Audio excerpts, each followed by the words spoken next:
Lord Clive কে ছিলেন? Lord Robert ক্লাইভের পরিচয়। ভারতবর্ষে কোম্পানি শাসনযাত্রা যার দ্বারা শুরু হয়েছিল তিনি হলেন লর্ড রবার্ট ক্লাইভ।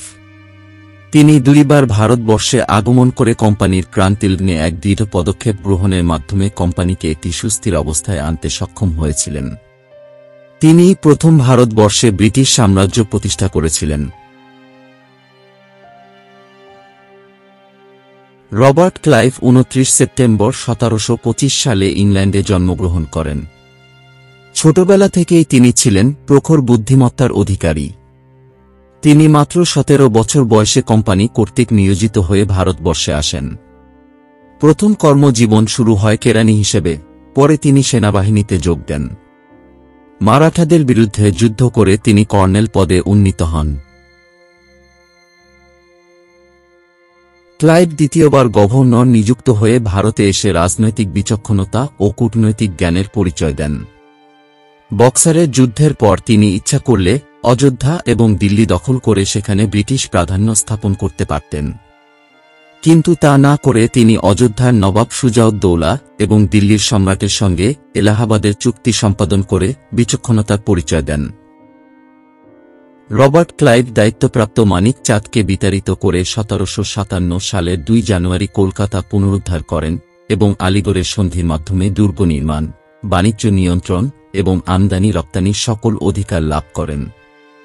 অতঃপর রবার্ট ক্লাইভ 1757 সালের 26 জুন পলাশীর প্রান্তরে যুদ্ধের নাটক মঞ্চস্থ করে নবাব সিরাজউদ্দৌলাকে পরাজিত করে বিশ্বাসঘাতক মীর জাফরকে বাংলার আসনে বসান। পলাশীর যুদ্ধে নবাব সিরাজউদ্দৌলাকে পরাজিত করার পর মাদ্রাজ কাউন্সিল ক্লাইভকে বাংলার গভর্নর নিযুক্ত করেন। তিনি 3 বছর বাংলা শাসন করে 1760 সালে ইংল্যান্ডে প্রত্যাবর্তন করেন। ইস্ট ইন্ডিয়া কোম্পানি অতিরিক্ত মাত্রায় দুর্নীতিগ্রস্ত হয়ে পড়লে রবার্ট ক্লাইভ 1765 সালে দ্বিতীয়বার বাংলার গভর্নর নিযুক্ত হয়ে ভারতবর্ষে আসেন। লর্ড ক্লাইভ দ্বিতীয়বার ভারতবর্ষে আগমন করে প্রথমেই বাংলা ও অযোধ্যার নবাবের সঙ্গে এবং অন্যদিকে মুঘল সম্রাটের সঙ্গে রাজনৈতিক সম্পর্ক নির্ধারণ করার প্রয়োজনীয়তা অনুভব করেন। এ সময় বাংলায় এক শ্রেণীর ইংরেজ কর্মচারী বাংলার বাহিরে অযোধ্যা এবং দিল্লিতে আধিপত্য স্থাপনের কথা ভাবতে থাকেন। আর এরই পরিপ্রেক্ষিতে 1765 সালে মুঘল সম্রাট শাহ আলমের কাছ থেকে বাংলা, বিহার ও উড়িষ্যায় দেওয়ানি লাভ করেন।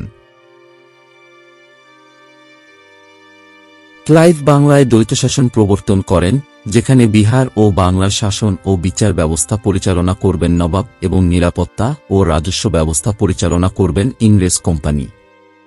ক্লাইভ কর্তৃক দ্বৈতশাসন ব্যবস্থা ছিল এ দেশবাসীর জন্য এক চরম অভিশাপ।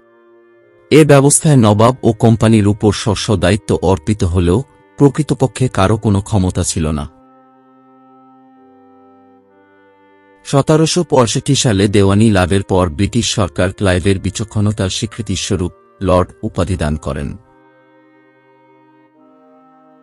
ক্লাইভের চরিত্রে বিভিন্ন দোষ ত্রুটি থাকা সত্ত্বেও ব্রিটিশ ভারতের ইতিহাসে তার নাম অবিস্মরণীয় হয়ে আছে।